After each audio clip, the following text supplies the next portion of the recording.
Morning. We are going to read our next chapter of Because of Winn Dixie. I hope those of you who are listening along are enjoying the book so far.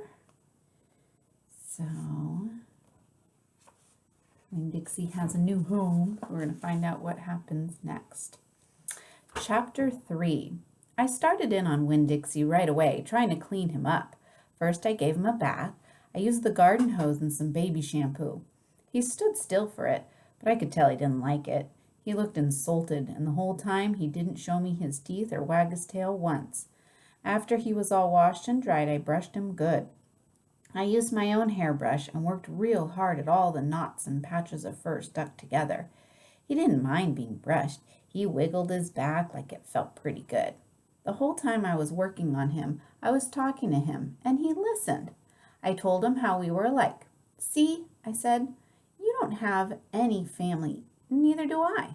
I've got the preacher, of course, but I don't have a mama.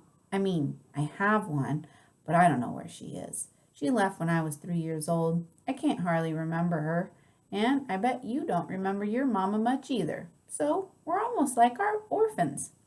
Winn Dixie looked straight at me when I said that to him, like he was feeling relieved to finally have somebody to understand his situation.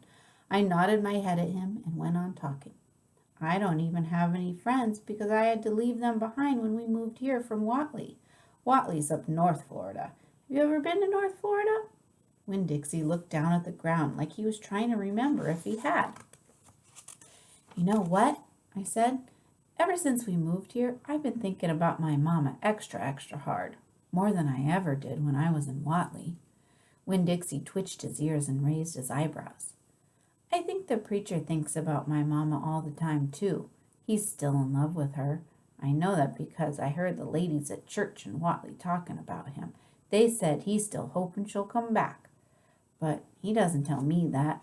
He won't talk to me about her at all. I want to know more about her, but I'm afraid to ask the preacher. I'm afraid he'll get mad at me." Winn Dixie looked at me hard like he was trying to say something. "What?" I said. He stared at me. "You think I should make the preacher tell me about her?" Winn Dixie looked at me so hard he sneezed. "I'll think about it," I said. When I was done working on him, Winn Dixie looked a whole lot better. He still had his bald spots, but the fur that he did have cleaned up nice. He was all shiny and soft. You could still see his ribs, but I intended to feed him good, and that would take care of that. I couldn't do anything about his crooked yellow teeth because he got into a sneezing fit every time I started brushing them with my toothbrush. Finally had to give up, but for the most part he looked a whole lot better, and so I took him to the trailer and showed him to the preacher. "Daddy," I said. He said. He was working on a sermon and kind of muttering to himself. "Daddy, I wanted to show you the new Winn Dixie." The preacher put down his pencil and rubbed his nose, and finally he looked up. "Well," he said, smiling real big at Winn Dixie.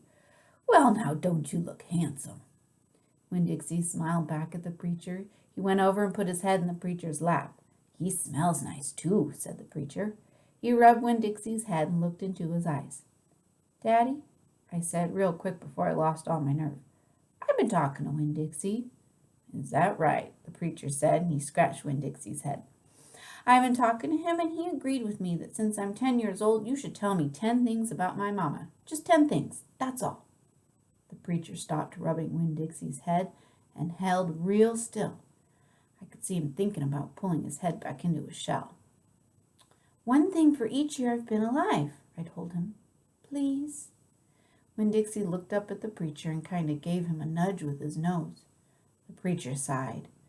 He said to Winn Dixie, "I should have guessed you were going to be trouble." Then he looked at me. "Come on, Opal," he said. "Sit down, and I'll tell you 10 things about your mama." That was the end of chapter 3. You're going to have to wait till tomorrow to hear about the 10 things about Opal's mama for chapter 4. Thanks, guys. Have a great day. Bye.